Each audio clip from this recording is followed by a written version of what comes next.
We met last year at the Green Festival Expo in Los Angeles, and you talked about your work at that time working in the northern latitudes, in the upper ranges of the northern latitudes.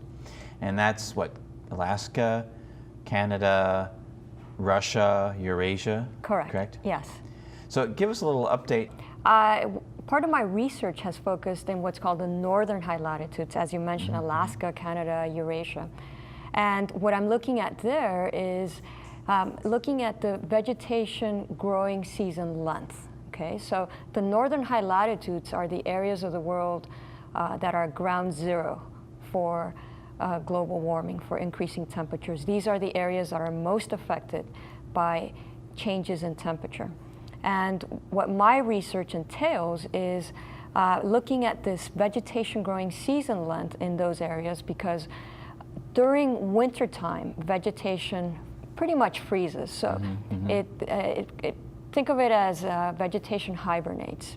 And during this period of time, there's very little to no exchange of gases between the vegetation and the atmosphere. And by gases, I mean CO2 primarily. It's just carbon dioxide? Carbon dioxide, yes. And when the spring comes around and temperatures go above zero, you've got the beginning of the melt. So the snow melts, you've got liquid water on the ground, the trees thaw, and they can draw water from the ground. And that's the beginning of the growing season, right? And this season lasts from the beginning of spring through early fall, right? And during this period of time, the trees grow and they take up CO2, carbon dioxide, from the atmosphere. So it's like the vegetation, the trees were inhaling CO2. Yeah. And there's so much vegetation in the northern high latitudes. This period of time makes a significant effect on global concentrations of atmospheric carbon dioxide. Okay? So what we're seeing through satellite images is whether this period is changing, and what we have been seeing is that it has been getting a little bit longer because of global warming, increasing temperatures. And speaking of global warming and increasing temperatures, I mean, for those who may think they know what those terms mean, people hear a lot, you know, through media sources of various kinds, primarily online, the terms climate change and global warming. What exactly do these terms mean? Yeah, so I'll go back to basics. First of all, you hear a lot, yes, about climate change. And climate change can be caused by natural factors, such as volcanic eruptions, for example, or changes in marine currents. El Nino is an example of that. That's a natural cycle. Or changes in the variation of the sun's energy. Okay? And climate change can also be caused by human activities, such as the use of fossil fuels, the emissions of greenhouse gases into the atmosphere, or deforestation, for example. Okay? So let me explain to you.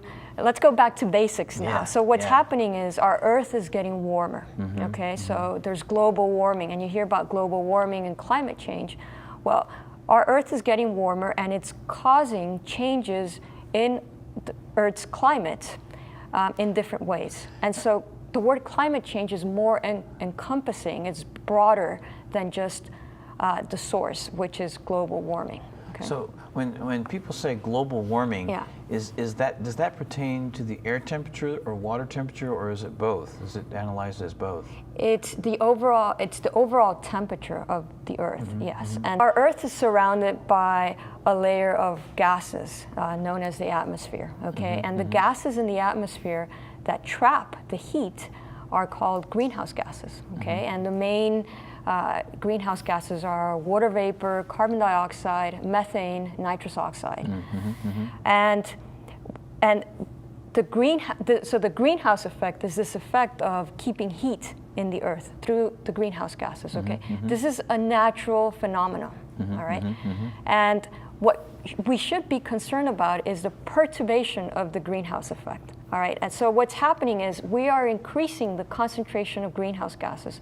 So think of these greenhouse gases as forming a blanket around Earth. And when you increase the concentration, that blanket gets thicker. And so more heat is trapped and temperatures on Earth increase. All right, and this increase in temperature causes changes in Earth's climate in different ways. So one way is, for example, the melting of ice. All right, so you've got the melting of ice, like the melting of the Arctic sea ice, that's floating ice, or you've got the melting of ice on land. And the areas where we're particularly concerned are the two big giants of frozen water, which are Greenland and Antarctica. So when that water melts, it ends up in the oceans, and that causes sea level rise. Which is another issue, because whenever there is one problem, that can lead to another one. Absolutely, correct? yes. And that's why it's important that there be this balance, because the Earth is, the whole process is a balance. Absolutely. You know, in all of nature, you know, there's that give and take that goes on. This is a map of the type of coverage that we're getting over Earth. So this isn't real data, it's simulated data. Simulated. So if you look at the western US, it's a bit drier, the eastern US, wetter. If you look at the Amazon region, much wetter. So the dark blues are areas that are wetter, and the yellow areas are areas that are drier. Wow.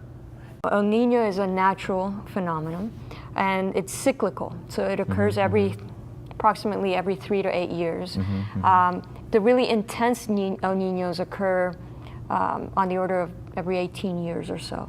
And what we're seeing right now is a very intense El Nino, this 2015, 2016. And the last time we had such a strong El Nino was 97, 98.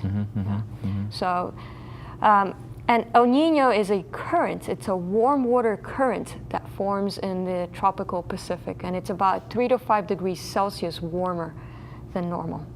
Oh, wow. And it Which has, means? which has implications, yeah. So some areas get drier, other areas get wetter, and it affects, it has effects all over the world, El Nino. And yeah, some areas can get a little bit wetter or a little bit drier, other areas can, are seeing inundations and droughts, so extreme events. Wow. Right. I think a really good question here would be, how do humans, I mean, this may seem common sense to you, but a lot of people are asking themselves, how do humans really actually impact this? And what can we do to lessen that, that extreme? So what we're seeing is that man-made or human-induced climate change is affecting the intensity of El Nino. And it's very probable that in the future we'll be seeing more intense El Ninos like the one we've seen this round, in this round, 2015, 2016.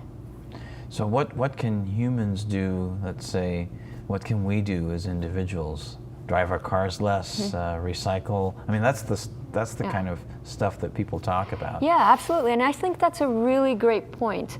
I personally think that there's a lot of things that we can do, and if we all do them, then we can create a big change. Yeah, but even you as an individual can make a change.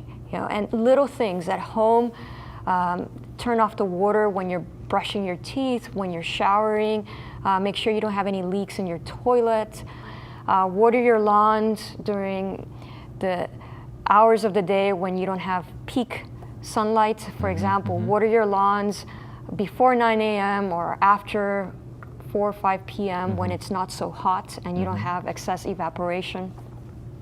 So things like that, and be conscious of what you buy, and you have a say of what you buy. So buying things with a lot of packaging, do you really need all that packaging? Do you need to use plastic bags? Just being more conscious of what we consume and what we buy, I think is a big first step. That's incredible. And I personally think that living up to the 3 R's, the 3 famous R's, reduce, reuse, and recycle, out of which reduce is the most important one, and that's the one that has the most impact.